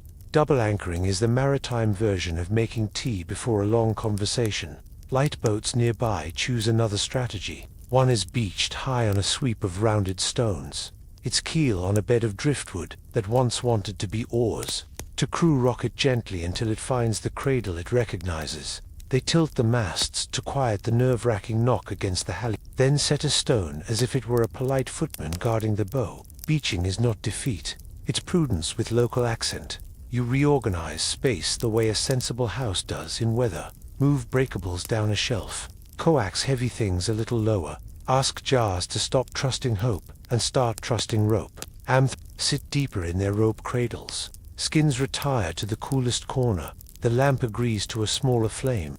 You slide the mixing bowl under a cloth to keep spray from changing its mind. Bread rides higher than splashes. Oil stays upright always, and water learns to be the guest who does not wander. The menu edits itself without asking permission. You plan meals that occur in one pot, or two at most. Nothing with too many moving parts. Beans in their soak repay you for morning's foresight. A handful of greens softens in oil and dignity. A ribbon of preserved fish turns practicality into something like celebration. Fire, if afloat, stays within sand borders like a stove trained by a careful parent. More likely, you wait for a lull and cook ashore under cloud shade, then ferry. Warmth back in bowls with steady hands. Rations stretched not by sorrow, but by choreography. Cups shrank slightly, and the song about watered wine lengthens its vowels. The bowl in the middle becomes ceremony, not an open tap. You slice cheese thinner and discover it tastes more present. You say yes to figs and almonds because morale is a tool, not a dessert. You keep a spare supper ready: barley cakes, olive paste, a jar of beans willing to forgive haste because storms rarely consult your calendar. The wind writes white commas on the water outside the cove. Inside, you read your ropes like a teacher grading tidy work. Chafeguards go on with the same care you give to trimming a wick. Where line meets rock or wood, you add a leather patch. That looks like an eyelid and functions like a promise. You check every knot with your name, and then again with the sea's name. The boat answers with small creaks. The old language of yes. Hours expand. You invent useful errands that don't require movement. Mend a soft in place in the net you almost ignored. Replate a frayed lanyard. Rehearse the order of departure in your head, the way a singer hums scales before a concert. Bow first, then stern, then the anchor's flirtation with sand, then the line that always catches on that one innocent cleat mind. Planning is a kind of travel you can do in a storm without leaving. Clouds roll like extra blankets you'll never quite need. Pebbles tick under each combing wave, a sound that keeps you inside the hour. You count intervals between stronger gusts, and find the wind has rhythm. You begin to respect it the way you respect a drummer. Once, a darker band of water frowns across the mouth of the cove, and you feel the boat lean slightly. Not an alarm, more like a bow. Then the gust passes, and the boat resumes being a kitchen that floats. A fishing boat fails the patience exam, and tries the point. You watch its bowpeck at the chop, a gull arguing with a bakery door before opening time. 10 minutes later it comes back, a little wiser, beelines for the beach, and rests with its keel in shouted pebbles. Crew laughing the laugh people use to forgive themselves efficiently. You offer a wave that translates roughly as tomorrow. In the middle of this endurance, small joys grow large. The smell of time on your fingers is a vote for optimism. The lamp's steady almond flame is a thesis on restraint. The cup of water and wine tastes like agreement. A bowl of beans is a contract you sign with both hands. You notice the boat's tiny ecosystem humming, the anchor dreaming in sand, the lines humming single notes, the mast patient as a shepherd, the hull changing its creaks with each new angle of insistence. Later, you take the skiff carefully, bow height or visit a flat stretch of sand behind the chapel where the wind's hand loses interest. You pull the boat above the comb line, set an anchor as a habit anyway, and walk the path that every islander walks when weather misbehaves. The stones on the path are smoother than the stones on the beach. Feet have voted them best for centuries. Your breath evens with the hill, and then you are under a little arch with paint flaking in friendly maps. Inside, a lamp keeps a small sun. The room smells of beeswax and salt crushed into wood by years of shoulders. A clay jug on a bench holds water that tastes like stone remembering rain. You sip once, not because you are heroic, but because this is how people greet places like this. On a corner shelf there might be a loaf left by a kind hand and a sprig of something green from the garden wall. If a monk or a caretaker is there, the greeting is unremarkable in the best way. Wind, they will say. Wind, you will answer. Back down the path, the cove looks like a quiet argument the wind is losing with style. The boat rides with the mastery of a dancer pretending effort is an urban rumor. You check the second anchor, pat the line as if it were a dog who has chosen not to bark, and step aboard with the respect we grant doorways after we've been welcomed somewhere good. In your palm a bit of beeswax warmth lingers, and you rub it on a squeak that has been practicing since noon. The hinge thanks you by forgetting its hobby. Evening folds itself into softer shapes. You portion supper as if feeding the future too. The lamp learns a smaller circle. Conversation does likewise. The crew passes the bowl in a politeness that has nothing to do with fear. You can feel tomorrow getting lighter, simply because today's jars stayed upright, and today's lines stayed friendly. Everything important has been said with care and not dot. The Meltemy keeps up its lecture past midnight, but you no longer feel graded. You are prepared, fed, watered, and gently board the right recipe for safe weathering. Far across the cove, a small light appears on the hillside, then another. Islanders do not love darkness for its own sake. They keep little suns where people might need them. Harbor lights often include chapel lamps. The door is small, but the welcome is large. Beeswax breathes from the threshold, as if the building itself has lungs. A lamp makes a gold island on the stone floor, and in that light every stranger looks like kin. A chapel above the quay keeps the weather outside and the sea inside, which is to say it holds both. You step from salt into hush. and feel your shoulders lower by an inch you didn't know you were carrying. There is a bowl at the door with water that smells faintly of stone. You touch a drop to your forehead because it feels correct, even if you don't have a word for the correctness. Someone has left a sprig of rosemary in an iron ring.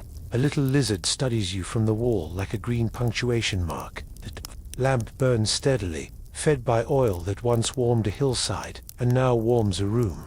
On islands where sailors fold into village life, hospitality is a muscle everyone keeps strong. The monastery or the chapel keeps a pot going for wanderers who need a bowl instead of a story. You are neither monk nor pilgrim, and yet the bench calls your name in a dialect older than charts. A brother appears with hands flour-dusted, as if bread were part of his uniform. He nods toward the table. You nod back, the ancient language of I accept. Tonight is a simple night, by custom. Some days ask for fewer distractions, plain foods, the kind of meal that sits down rather than stands on a chair to sing. Sources suggest fast days on these coasts favor legumes and greens, bread and fruit, sometimes oil, sometimes not, depending on season and rule. Practices vary by place and time. What arrives for you is a kindness shaped like stew, chickpeas softened into velvet, leeks learning to be sweet, a murmur of herbs. Beside it, a plate of olives that taste like the island's serious side, and bread with a crust that breaks the way. Good news does. You eat with your hat on the bench, and your stories still in your pockets. Pilgrims sit at the far end, calloused feet in sandals that have met more roads than most boats meet waves. They nod the way people nod when they know sleep is near.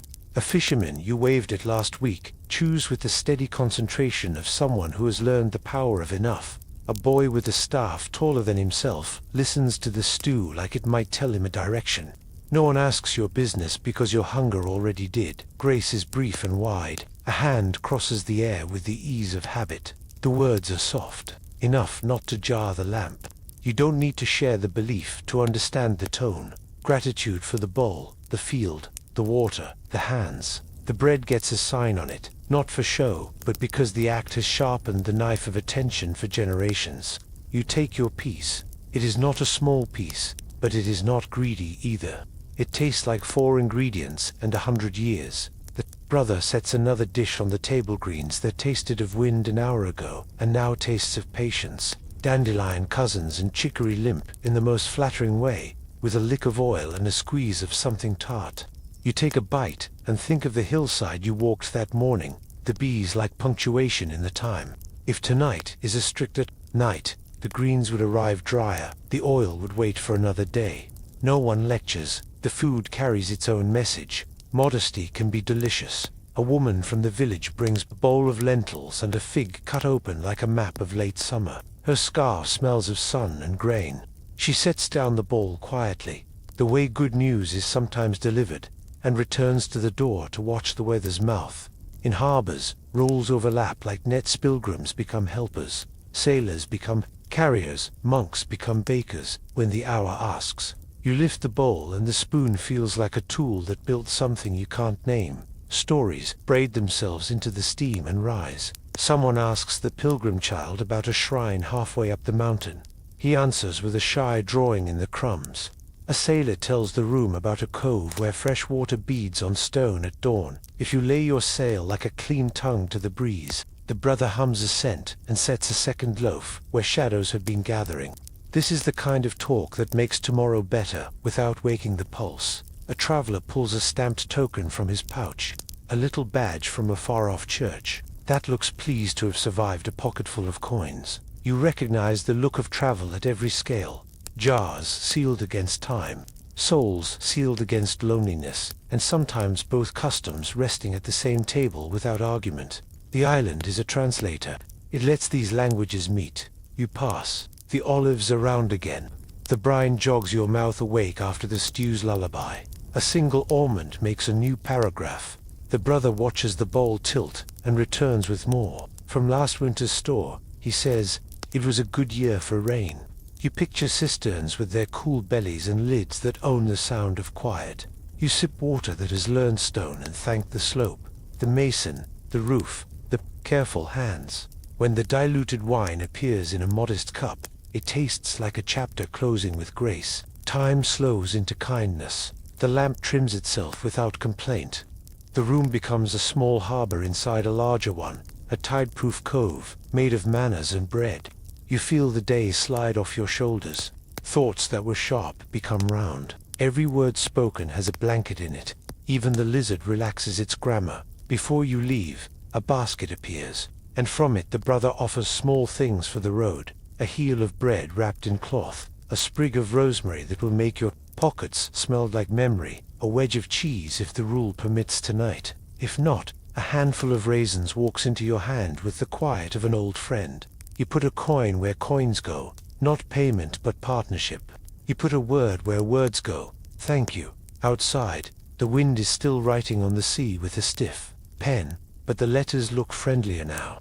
The chapel lamp keeps its small sun for any late mariner who needs the comfort of proof. Down the path, the skiff waits, back like a comma where you left it. You carry the basket the way you carry a child asleep without shaking the world. The beach says the same old things, only kinder. Aboard, you set the bread high, the greens in a bowl for morning, the raisins where a tired mouth can find them without thinking. The crew knows by the smell that you've come from a room with beeswax and quiet. No one asks for the story. You hand them the proof. A coin's worth of olives joins the basket to make a midnight that knows what it's doing. Night watch brings small second suppers, and stories by the lamp will be looking for a place to sit. The lamp clears its throat, and then behaves. A bead of oil climbs the wick like a climber who knows not to look down. Beyond the hull, the cove takes one long, slow breath. Inside, a bowl of olives releases a small sea into the air, and a wedge of cheese leans against bread like a shoulder against a door. Night watch begins with a bargain. You give the dark your attention. The dark gives you back your shape.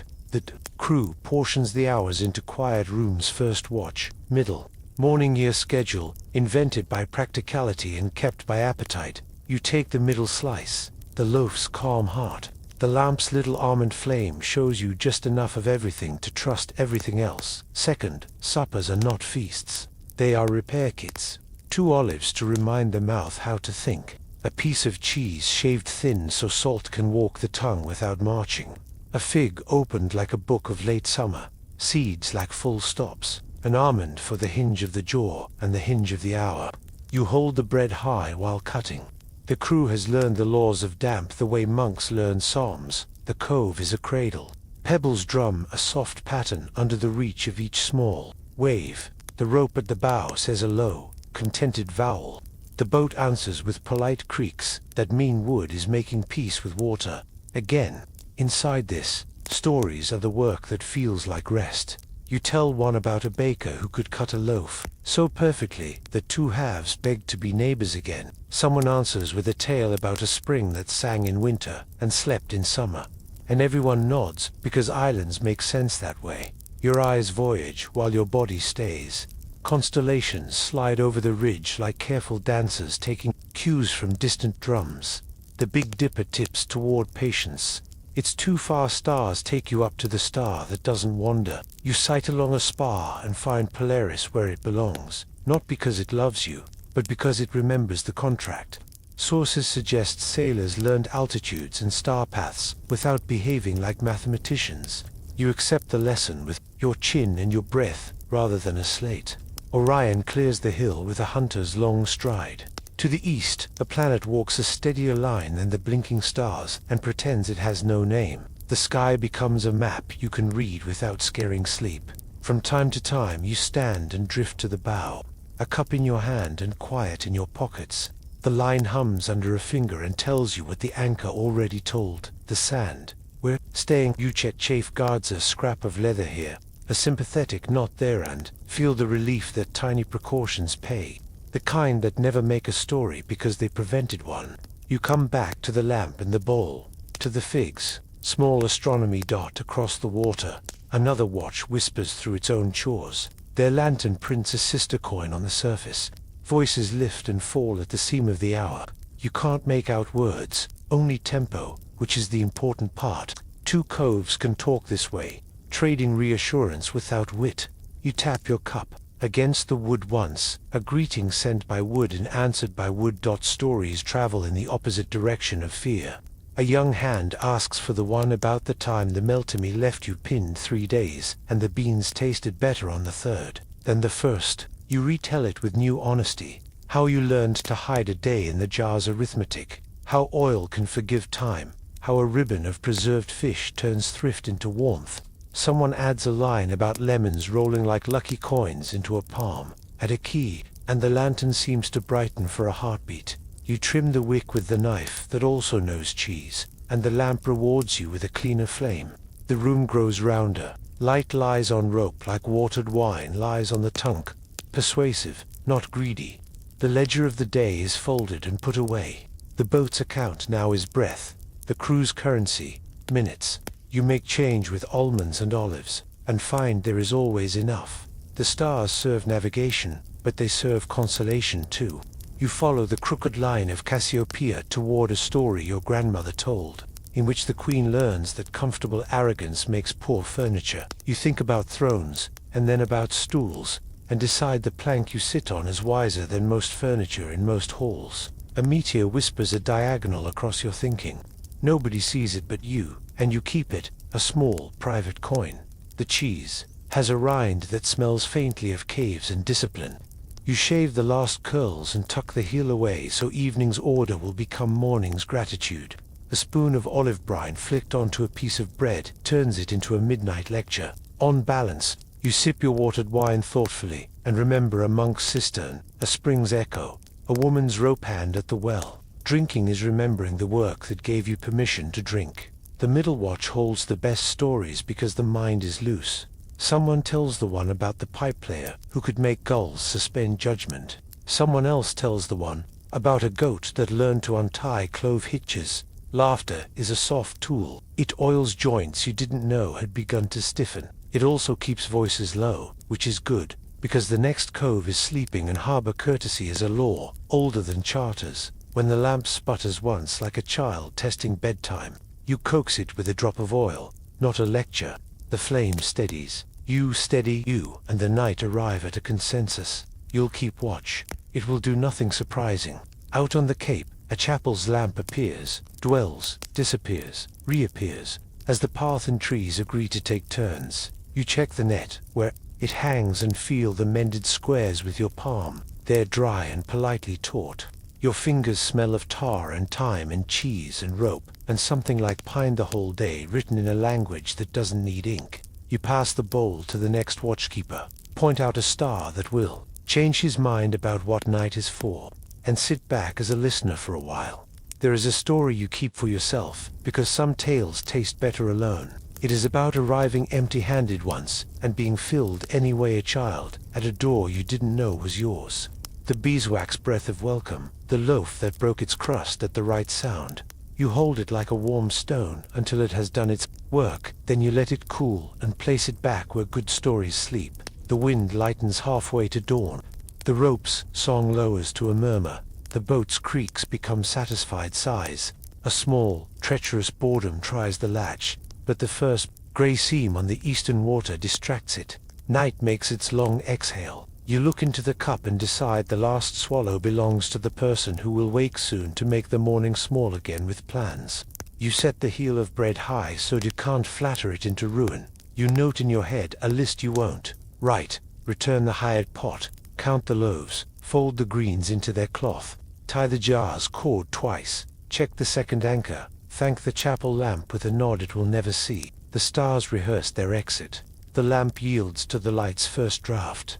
And you look at the pantry that sailed with you through dark, and think, gently, what must be packed so the next leg tastes like wisdom instead of luck. Dawn will ask for hands and simple care. Dawn departure is a bundle you already know how to tie. Asterisk. The horizon is a thin coin. The anchor sighs and forgets its lecture. Your hands know the list before your head remembers to think. Dawn lifts the color of a fresh fig. The cove, a cradle all night, becomes a hallway with a door at the far end. You breathe, then stand, and the boat wakes like a polite animal stretching. Departure is not drama here.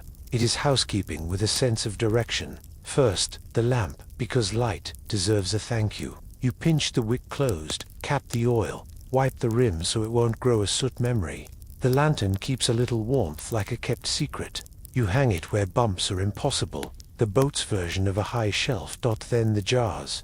Water first. Shade them. Then test the stopper with 2 fingers and a promise. You see last night's nail mark on the emperor's shoulder and feel relief. The line is honest. Your sums kept their word. A skin receives a damp cloth so breeze can do its old trick. You lift it once, feel the cool wake begin, and smile. Oil. Next. Upright and respectful. A cord around the neck. A tray below for exactly the accident you hope not to have. Bread rides highest of all, wrapped in linen that smells faintly of rosemary from the chapel basket. Even gulls, those auditors of breakfast, know to admire altitude. The pot you borrowed sits rinsed and meaningful. You polish its lip with a scrap of clean cloth, then nestle it into the skiff beside a folded note of thanks and a coin. Return is part of taste. Tools travel between shore and deck, not because property is a hobby, but because partnership is. You watch the pot's curve reflect the first gold of the day, and think of how many meals have learned good manners inside it. It has taught soup and men to be patient. Nets come down crisp, dry as good humor. You run the back of your hand along the mended squares, and feel the promise hold. Floats line up, weights hush. Coils learn their circles without fuss. You shake a small pebble from a mesh, it falls back to the beach, the way a period falls too. The bottom of a sentence, and you're oddly proud of both. Then the ledger no one sees. The tally on a potsherd: loaves, 2.5. Beans, 1 soaked for evening, 1 sleeping in the sack. Olives, enough for patience. Cheese, thin wedge, useful. Oil, gentler than worry. Water, marks agree with sky. A small handful of almonds becomes the future's friendly interruption. Shore asks one last courtesy. You step into the skiff with the pot and the folded thanks, or dipping with the neat small sound that makes mornings feel like promises. The quay smells like fresh flour and cool stone. The baker slides a rake, brings out a loaf that sings as it splits itself with steam, and wraps one in cloth before you fully form your request. For the light winds, he says, as if appetite had weather. You pay, and he ties the string like a sailor, which is to say, it will not betray you. Somewhere a door opens. A goat announces governance to anyone who forgot. The chandler trims your wick with priestly calm, and presses a bit of spare fiber into your palm for luck, meaning for preparedness. The woman who sold you capers pats your sleeve, and places 3 in a twist of paper, for green surprises. Luck on islands often looks like inventory with jokes. You leave a coin at the chapel, not as payment, as kinship. The lamp in there burns as if it had heard you whisper thank you last night, and decided to be unanimous about it. Back aboard, you stow the new loaf very high, where even a mischievous wave can only aspire. The cheese retreats into the shade, with the determination of a shy king. The pot returns to its nest, debt paid, dignity intact. A final rub of oil on the oarlocks, a gentle check of chafeguards kissed thin by wind, a tug at the second anchor's line, and the boat stands as if she had attended a parade of inspectors and charmed them all. The anchor lifts like an old friend. Waking, it leaves the sand politely, carrying a small bouquet of sea memory that you rinse over the side with affection. Line comes aboard hand over hand, wet and grainy, a rope that learned the sea's alphabet and now spells permission. The skiff bumps once, then remembers its place. The boat turns her face toward the mouth of the cove. Gull calls arrive from far off, like opinions you can enjoy without obeying. Wind today has manners. Light airs, enough to move a thought across a page. You set a sliver of sail, modest as a morning smile, and the cloth fills with the soft sound of a flag learning a language. The bow writes a small sentence on the water, and the sentence makes sense. Oars stay shipped, hands lie lightly on lines, eyes do the work. You pass the chapel. Its lamp is faint in daylight, but it's there. You raise 2 fingers, not a salute, more like punctuation. Breakfast assembles on a rhythm. Fresh, loaf warm. At the heel meets, cheese in thin leaves that curl like gull wings. An olive here or there conducts the conversation between bite and sip. Water with a little wine remembers to be careful and succeeds. A fig from last night's hospitality becomes the day's first generosity. You eat at the speed of good plans. The sea approves by not interrupting. Outside the cove, the color changes by 1 degree of blue. The boat rides easier. The way a sentence reads better after you remove a needless comma. You set the course you chose at midnight with your thumb on the gunwale, and Polaris where it belongs. The headland behind becomes a portrait. Trocks you learned yesterday reveal their kind faces, the kind that are stern if you ask them the wrong question at the wrong time. Today you do not. You consider the menu for noon. Barley cake with olive paste and greens, a thread of preserved fish for the pan. If wind slows more than is flattering, a bit of lemon taught to be patient. Oil, always oil drizzled late, never bullied. If the next cove spring is sweet, water will invite the afternoon to stay pleasant. If not, the jar will recall the plan's arithmetic and no one will blush. The crew falls into its quiet jobs. One coils, one watches, one dreams out loud about a taverna in a town 2 islands from here, where the chairs never wobble and the man who plays the lyre keeps time with his eyebrow. You laugh. The mast answers with a soft tick that means even wood has ambitions to be musical. You check the jar chords one more time. This is not worry, it's a handshake. By mid-morning the island you left becomes less island, more idea. Bread ovens, rosemary shadows, stairs cool with old water, a lamp that keeps universal office hours. You carry those in your shirt like scent and fact. The sea in front looks like a long table laying itself, chair after chair pulled out by breeze. The chart in your head is a ribbon trailing from your eye to the horizon. Before noon you do one last careful act. Tie a small knot with a thought inside. It says, do not be grand, do not be clever where steady will do. Do not waste a leaf or a kindness. Your hands know it better than your mouth could say.